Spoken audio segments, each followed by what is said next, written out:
Halo guys, Assalamualaikum warahmatullahi wabarakatuh. Jumpa lagi di Mister Atara Channel. Oke, di video kali ini kita akan belajar membaca alat ukur besaran panjang, yaitu jangka sorong ya teman-teman. Di sini aku akan menggunakan simulasi yang nanti bisa kalian download di website fisikaasik.com. Oke, sudah siap? Let's go. Oke, nanti bentuknya akan seperti ini ya. Jadi sebelum kita ke cara membacanya, ya kita refresh dulu bagian-bagian dari jangka sorong ya teman-teman. Oke, ini adalah bentuk secara umum jangka sorong yang ada di pasaran. Atau mungkin kalau ada di sekolah-sekolah kira-kira ya bentuknya sama seperti ini ya. Nah, ini kalau kita perhatikan di sini ada skala ukurnya. Ya, di sini ada 0 sampai 11 pada simulasi ini. Kemudian kalau kita perhatikan, di sini ada dua skala ya teman-teman. Yang angkanya besar ini adalah skala utamanya. Kemudian yang kecil ini adalah skala geraknya atau skala noniusnya. Nah, sesuai dengan namanya, jangka sorong ini ada bagian yang bisa bergerak, gitu ya, seperti ditarik ya. Nah, ini kalau kita tarik seperti ini, nah, ini maka dia akan bergeser. Dia sesuai dengan namanya ada yang didorong atau disorong gitu ya. Nah, ini kalau kita gerak-gerakkan seperti ini ya, maka nanti dia sudah mulai mengukur benda yang kita ukur ketebalannya atau panjangnya atau bahkan diameternya. Di sini kalau kita perhatikan, di sini ada dua rahang sebutannya ya. Rahang ini adalah tempat benda yang kita ukur besaran panjangnya. Ya. Jadi kalau kita geser, maka nanti letaknya akan berada di sini. Kemudian di sini ada rahang yang besar, kemudian juga ada rahang yang kecil. Yang besar ini bisa digunakan untuk mengukur tebal plat, panjang plat, atau mungkin diameter luar sesuatu atau benda yang berbentuk lingkaran.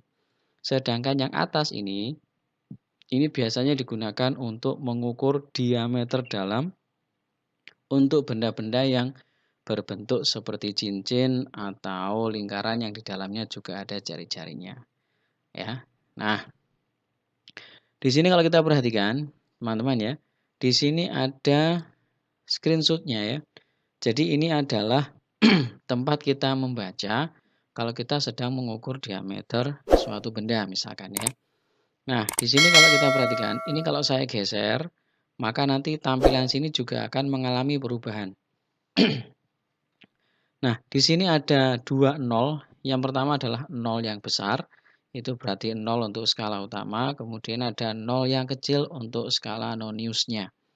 Nah, ini kalau ini saya geser ke kanan, maka dia nanti akan menunjukkan sebuah angka, teman-teman ya. Di sini ada lingkaran, kemudian di sini ada bacaan angka. Di sini ada dua, pertama adalah untuk skala utama, kemudian yang kedua adalah untuk skala noniusnya atau skala gesernya. Hasil bacaan atau hasil mengukur kita itu nanti adalah hasil dari skala utama dijumlah dengan skala gesernya sama dengan hasil bacaan alat. Ya. Ini misalkan kalau saya geser lagi, maka di sini menghasilkan angka 15,6. Berasal dari mana? Berasal dari 15 mm ditambah dengan 0,6 mm. 15 itu yang mana? Coba kita lihat dari screenshotnya ini. Nah, yang pertama kali kita lihat itu adalah posisi dari 0 skala batas. Dia terletak di antara dua garis ya. Ini garisnya sebelah kiri, ini yang sebelah kanan. Kemudian 0 dengan garis sebelah kiri itu ditandai dengan warna merah. Itu berarti adalah area yang sudah terlewati. Sehingga apa? Maka area ini yang kita gunakan. Nah, 0 ini berada di antara 15 dan 15,1. Gitu ya. Atau kalau kita bersatuan cm, ini berarti antara 1,5 cm dengan 1,6 cm. Maka yang kita tulis itu adalah 1,5 cm atau 15 mm. Kebetulan di simulasi ini dia sudah bersatuan milimeter kawan-kawan. Jadi kalau di sini ada 15, berarti di sini ada 15,6 gitu ya. Maaf, 15 berarti di sini 16. Karena di sini 15, di sini 16, maka yang sudah terlewati itu adalah 15, maka ditulis 15. Langkah berikutnya, kita cari garis yang lurus sejajar ya, antara skala bawah dengan skala atas atau antara skala gerak dengan skala utama. Di sini ada angka 0,6. 0,6 itu adalah angka yang ditujukan oleh garis ini kawan-kawan. Jadi kalau di sini ada 0 sampai 10, berarti di sini ada 0, 1, 2, 3, 4, 5, 6. Gitu ya. Tapi kita nulisnya bukan 6 tapi berapa? 0,6 karena ini adalah NST dari alat ukur ini atau nilai skala terkecil dari alat ukur ini. Nah, di antara 0 sampai 10 ini yang lurus dengan garis yang atas atau dengan yang skala utama itu adalah di garis ini. Kebetulan garis untuk skala geser itu terbaca pada posisi 6, maka ditulis 0,6 mm. Sehingga bacaan jangkanya itu adalah 15 mm ditambah 0,6 sama dengan 15,6 mm. Bagaimana kalau mintanya senti? Ya, kalian tinggal membagi saja 15,6 dibagi 10 karena dari mili ke senti naik 1 kali. Kalau naik berarti dia dibagi dengan 10. Oke? Nah, mungkin contoh lagi. Oke, sekarang kita klik gangsing ini ya. Nah, ya, posisinya ini adalah letak dari bendanya. Nah, misalkan kita ingin menghitung diameter dari gangsing ini kawan-kawan. Nah, sekarang kita geser ya rahang yang satunya untuk menjepit. Nah, ini posisi sudah siap ya. Nah, kalau dia sudah tidak bisa bergerak, maka dia sudah siap untuk diukur. Berapakah diameter dari gangsing ini? Nah, coba kita lihat. Kalau di sini kalian terlalu kecil, maka bisa kita langsung ke screenshotnya ini.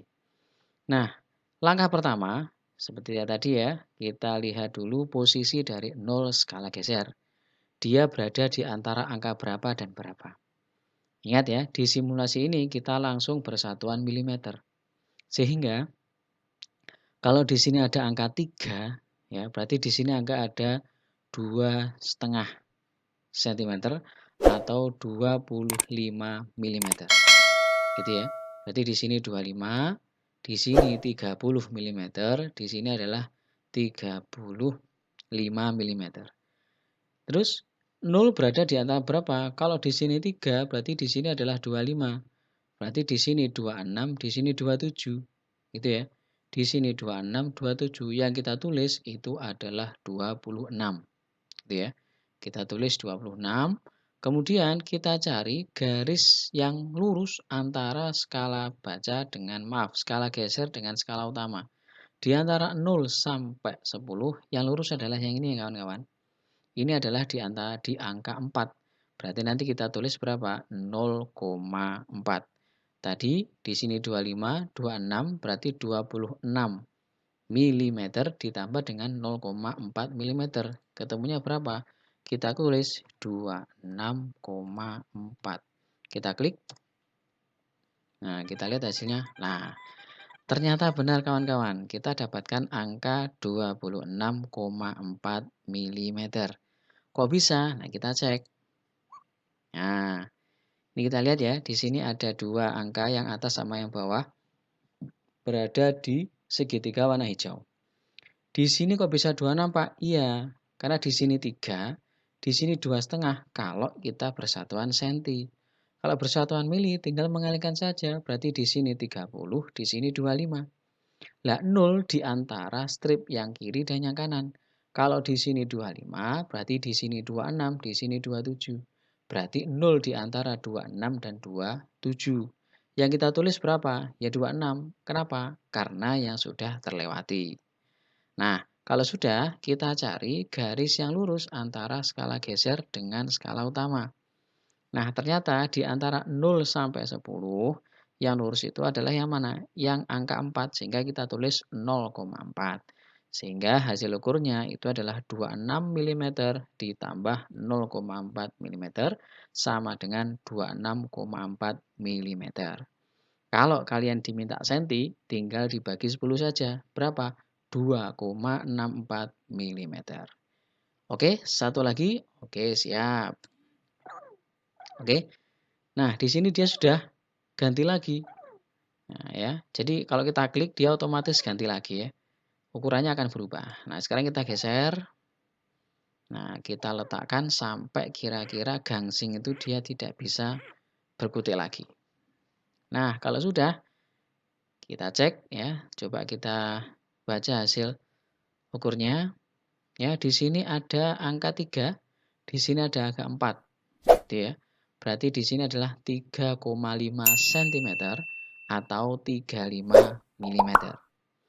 Nah, posisi pertama, langkah pertama, kita lihat posisi dari 0 skala Nonius. Dia berada di antara angka berapa dan berapa.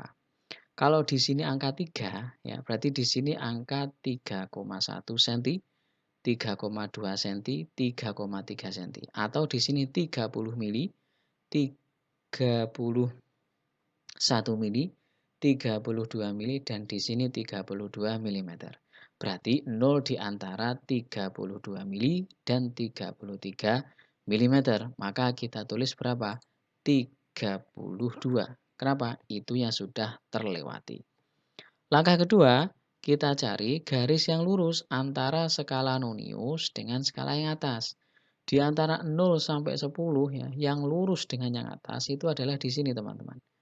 Nah, di sini angka berapa ya? Kalau di sini 0, 1, 2, 3. Maka di sini adalah di 3. Kita tulis 0,3 dijumlah dengan 32. Berarti 32 ditambah dengan 0,3 ketemu 32,3. Kita ketik di sini, kemudian kalau sudah kita enter. Ya, ternyata benar. Hasil ukurnya itu adalah 32,3 mm. Kok bisa, Pak? Kita cek. Nah, ini ya. Di sini ada angka 3, di sini 4, berarti di sini 30 mili, 31 mili, 32 dan 33. 0 berada di antara 32 dan 33. Kita tulis berapa? 32. Dijumlah dengan, nah ini kita lihat, di antara 0 sampai 10 skala Nonius, yang lurus dengan yang atas itu adalah di angka 3. Maka kita tulis 0,3. Maka hasil ukurnya itu adalah 32 mm ditambah dengan 0,3 mm. Jadinya 32,3 mm. Oke, satu lagi. Oke, siap.